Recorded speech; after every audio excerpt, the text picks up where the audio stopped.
नमस्कार, मी आहे सोनाली आणि तुमचं सोनाली स्पेशल डिश या चॅनलवरती खूप खूप मनापासून स्वागत। तर इथे आज रेसिपी असणार आहे वळीव लाडूची स्वीट रेसिपी आहे।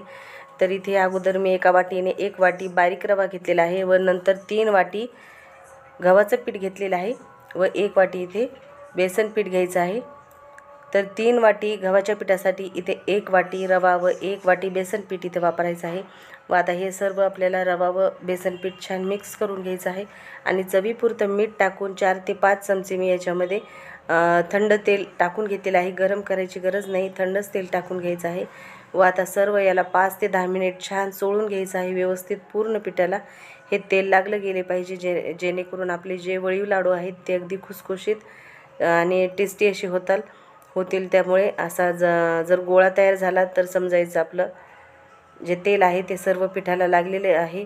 व आता थंडच पाणी घ्यायचं आहे हा गोळा मळण्यासाठी व व्यवस्थित आपल्याला हा लाडूचा गोळा जो आहे तो छान मळून घ्यायचा आहे व सुती ओल्या कापडाने आपल्याला झाकून ठेवायचं आहे 10 ते 15 मिनिटासाठी व नंतर अगदी 2 मिनिटासाठी याला छान आपल्याला तिंबून याचा लाडू वळून घ्यायचा आहे। तर या लाडूला वळीव लाडू असे म्हणतात किंवा गुळाचे लाडू देखील असे म्हणतात। तर हे असं छान आपल्याला छोटासा गोळा घेऊन याला असं वळून घ्यायचं आहे व त्याला छान लाडूचा आकार द्यायचा आहे। तर खूप जास्त याची पातळसुद्धा म्हणजे बारीक काडीसुद्धा करायची नाही, जेणेकरून कडक असे लाडू होतील।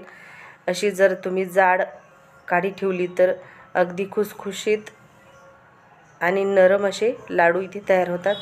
तर इथे प्रेस करायचं अशा पद्धतीने मी आता सर्व लाडू बनवून घेणार आहे। एका सुती कापडावरती आपल्याला हे लाडू सर्व टाकून घ्यायचे आहेत व त्याला झाकून घ्यायचं आहे, जेणेकरून ते हडकणार नाहीत किंवा असे कोरडे होणार नाहीत। व इथे गूळ देखील मी इथे बारीक करून घेतलेला आहे एका बाउलमध्ये व तेल लाडू फ्राय करण्यासाठी इथे कडकडीत असं तेल गरम करून घेतलेलं आहे व नंतर गॅस कमी ठेवलेला आहे। तर लाडू तेलामध्ये टाकल्याच्या नंतर आपल्याला 4 ते 5 मिनिट लागतात हे लाडू छान तळून फ्राय होण्यासाठी। तर इथे जर व्यवस्थित लाडू आपण तळून घेतला, व्यवस्थित जर गूळ छान तळून घेतला तर लाडू अगदी महिना 2 महिने हे व्यवस्थित टिकतात व खायला देखील खूप टेस्टी आणि खमंग खुसखुशीत असे लाडू लागतात। तर उन्हाळा चालू आहे आणि मुलांच्या सुट्ट्या आहेत आणि घरच्यांनासुद्धा मधल्या वेळेमध्ये काहीतरी सारखं खायला सतत हवं असतं, तर तुम्ही पटकन हे लाडू जर बनवून ठेवले तर तुमच्या मुलांना अगदी सोपं जाईल हे खाण्यासाठी। तर नक्की बनवून ठेवा। तर आता 3 ते 4 मिनिट छान व्यवस्थित तळल्याच्या नंतर आपल्याला याच्यामध्ये गूळ टाकून घ्यायचा आहे। तर अगदी तेल आपल्याला सुरुवातीला कडकडीत गरम करून घ्यायचं आहे, नंतर मिडियम गॅस ठेवायचा आहे। मिडियम गॅसवरतीच आपल्याला हे सर्व लाडू तळून घ्यायचे आहेत। खूप जास्त लालसर पण इथे होऊ द्यायचे नाही आहेत, तुम्ही बघू शकता। तर हे लाडू टाकायच्या अगोदर मी एक बॅच तळून घेतलेली आहे, त्याच्यामुळे थोडासा गूळ याला लागलेला आहे। तर उन्हाळ्यामध्ये हे नक्की लाडू तुम्ही बनवून ठेवा, अगदी महिना 2 महिने हे व्यवस्थित टिकतात, अगदी काही देखील होत नाही।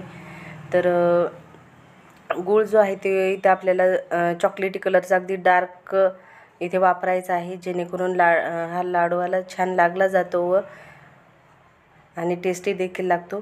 तर आता छान 4 मिनिट मी इथे अगोदर लाडू छान तळून घेतलेले आहेत आणि नंतर गूळ टाकून गूळ देखील मेल्ट झालेला आहे। समजायचं गूळ असा वरती तरंगला की समजायचं आपला गूळ छान तळला गेलेला आहे। तर अशाच पद्धतीने आता सर्व लाडू मी इथे बनवून घेणार आहे, तळून घेणार आहे। तर कशी वाटली तुम्हाला आजची रेसिपी कमेंट करून सांगायला विसरू नका आणि त्याचबरोबर सोनाली स्पेशल डिश या मराठी चॅनलला सबस्क्राईब करा। रेसिपी आवडली असेल तर रेसिपीला लाईक करा आणि पुन्हा भेटूया असेच एका छानशा पारंपरिक आणि स्वीट रेसिपीबरोबर। तोपर्यंत बाय।